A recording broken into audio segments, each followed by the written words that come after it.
తగ్గిపోయింది. Americans, Europeans కూడా అంత భయపడలేదు. ఆయిల్ ధరలు పడిపోతాయి, అవి వస్తే పడిపోయినా సర్వైవ్ అవుతామన్న ఫీలింగ్ వచ్చేసి కరెక్ట్. ఇంపార్టెన్స్ పోయింది ఆ ఏరియా అంతా. అసలు చైనా ఈ మొత్తం వ్యవహారాన్ని తనకు అనుకూలంగా భలే అంత చాలా స్ట్రాటజిక్గా అమలు చేస్తూ ఉంది.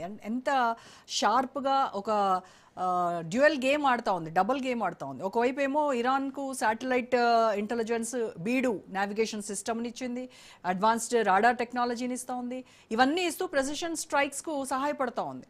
At the same time Gulf దేశాలతో కూడా ఎకనామిక్ పార్ట్నర్షిప్ని డీపెన్ చేసుకుంటూ ఉంది. అది మీరు పవర్ఫుల్గా ఉన్నప్పుడు అందరితో బేరం పెట్టుకోవచ్చు, చాలా తెలివితేటలుగా అంటాయి. కానీ ఇరాన్ నుంచి వెళ్ళే ఆయిల్ కూడా ఆఫ్ చేశారు కదా అమెరికా. చౌకగా వెళ్ళే ఆయిల్ ఆఫ్ చేశారు కదా, వెనజువేలా నుంచి ఆఫ్ చేశారు కదా.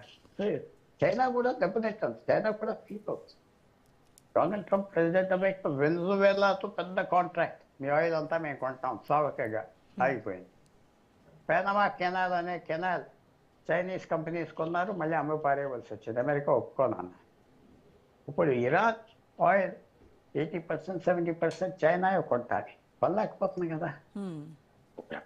చైనాకి తెలివితేటలు వాడుతున్నారు, అందరినీ రెచ్చగొడుతున్నారు, వాళ్ళు అందరికీ తెలుసు, అందరికీ తెలుసు. కొన్ని రోజులు సాగుతాయి, తర్వాత ఎక్స్పోజ్ అయిపోతాయి. ఎవరైతే ఈ డబుల్ గేమ్ ఆడుతున్నారో ఎక్స్పోజ్ అయిపోతారు.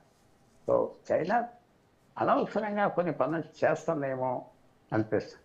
ఇతర దేశాలను ఎంకరేజ్ చేయటం, యుద్ధానికి పక్క నుండి ఎంజాయ్ చేద్దామంటాం, ఆఖరికి వాళ్ళ మీద తిరగబడతాను జరుగుతా guarantee. That is two flavour by heart అంటారు ఇంగ్లీష్లో. అతి తెలివితేటలు దెబ్బతినేస్తారు, అతి తెలివితేటలతో చేస్తాం ప్రతి విషయం, ప్రతి వ్యవహారం. పాకిస్తాన్ పెట్టుకో, ఇరాన్ ఒప్పించింది మీడియేటర్గా, మన మాట వింటారని. ఇరాన్ ఒప్పుకుంది. Pakistan Iran point of view తోస్తూ ఉంటుంది. అది మెల్లిగా అమెరికన్స్ కూడా కనిపెట్టారు. గత 15 రోజులు వీళ్ళతో ఏంటి అని, వీళ్ళు మీడియేటర్స్ కాదు దొంగలని చెప్పుకోరు. చైనా తెలివితేటలుగా చేసే పనులన్నీ మెల్లిగా ఎక్స్పోజ్ అయిపోతారు మెల్లిగా.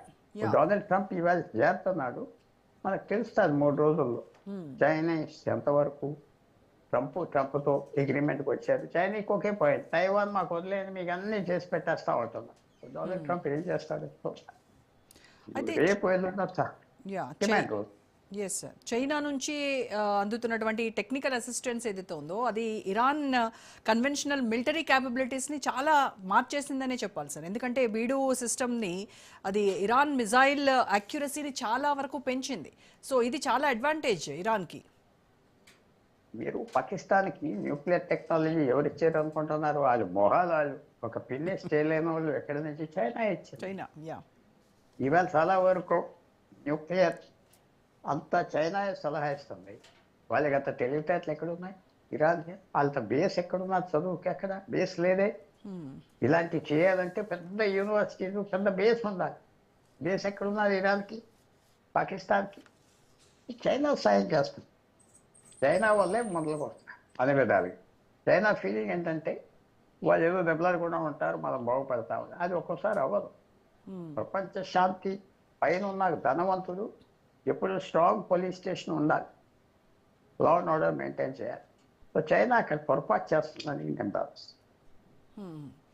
సో ఈ రిటాలియేషన్ ఎస్కలేటింగ్ అనేది నిజంగా శత్రువుని నివారించడానికి పనిచేస్తుందంటారా? ఇన్ కేస్ ఏదైనా ఒక చిన్న మిస్కాల్కులేషన్ పెను యుద్ధానికి దారితీసేటువంటి ప్రమాదం లేకపోలేదంటారా? తప్పకుండా ఎప్పుడైనా మిస్కాల్కులేషన్, అదర్ సైడ్ ఏం చేస్తుంది అది కరెక్ట్ అవుతే మనం చేసుకుంటాం. అదర్ సైడ్ ఎస్టిమేట్ చేయకపోతే అది గేమ్ థియరీ అంటారు. గేమ్ థియరీ అంటే ఆట థియరీ యుద్ధంలో. అదర్ సైడ్ ఏం చేయబోతుంది అది మీరు కరెక్ట్గా తెలుసుకుంటే మీరు సాధిస్తారు. కానీ అదర్ సైడ్ గేమ్ థియరీలో అన్ప్రిడిక్టబుల్, అనుకోని చేస్తుంది. అది డొనాల్డ్ ట్రంప్ చేస్తుంది, అనుకోని. యుద్ధానికి వెళ్ళనని ఫిబ్రవరి 28 యుద్ధం మీకు వెళ్ళిపోయాయి. ఆయనకున్న రెప్యుటేషన్ అన్ప్రిడిక్టబుల్, ఏం చేస్తాడో ఎవరికి తెలియదు, పిచ్చోడు, మ్యాడ్ మ్యాన్ థియరీ. అదే ఆయనకి భయపడుతున్నారు ఇరాన్. ఇవాళ కూడా ఏదైనా చేస్తాడు, మళ్ళీ యుద్ధం స్టార్ట్ చేస్తాడు పిచ్చోడు. కానీ ఇరాన్కి నొప్పి వస్తుంది కదా. డొనాల్డ్ ట్రంప్ అలా ఊహిస్తాడు, ప్లాన్స్ అలా చేస్తాడు. ఇరాన్ మాటలతో ఇంక యుద్ధం ఆఫ్ చేసుకుందామనే ప్రయత్నంలో ఉన్నది ఇరాన్. అది చూడవచ్చు. ఇరాన్ ఏంటంటే యుద్ధం అయిపోయింది, డిలే చేద్దాం అమెరికన్స్తో, విసుకొచ్చి వదిలేస్తాడు ట్రంప్. అది కూడా భయపడుతున్నది. గల్ఫ్ దేశాలని, మీరు చెప్పిన దేశాలని వీడు వదిలేస్తాడు. మోడీ ఫెలో ఒక మంచి మాట అంటాడు, స్నేహం ఉండదు, మళ్ళీ మారిపోతాడు, మళ్ళీ మళ్ళీ స్నేహం వస్తాడు. ఇవన్నీ ఆయన మీద మోస్ట్ కొన్ని అన్ప్రెడిక్టబుల్ ఆరోపణలు మ్యాన్ ఉన్నాయి. In the world. Unpredictable man. అది పట్టించుకో, ఎందుకంటే ఆ ప్రదేశాలతో ఏంటి సంబంధం మనకి, పోతే పోయారు. Typical man. అది చాలా హైలీ ఇంటెలిజెంట్ మ్యాన్, చాలా స్ట్రాటజిక్ మ్యాన్. ఆయన అండర్ ఎస్టిమేట్ చేస్తే ఇరాన్ మళ్ళీ దెబ్బతింటారు. కరెక్ట్. ఆయన అడిగిన అగ్రిమెంట్ ఇచ్చేసి చదువుకొని వెళ్ళిపోవాలి. అది చేయకపోతే మళ్ళీ దెబ్బ కొడతాడు.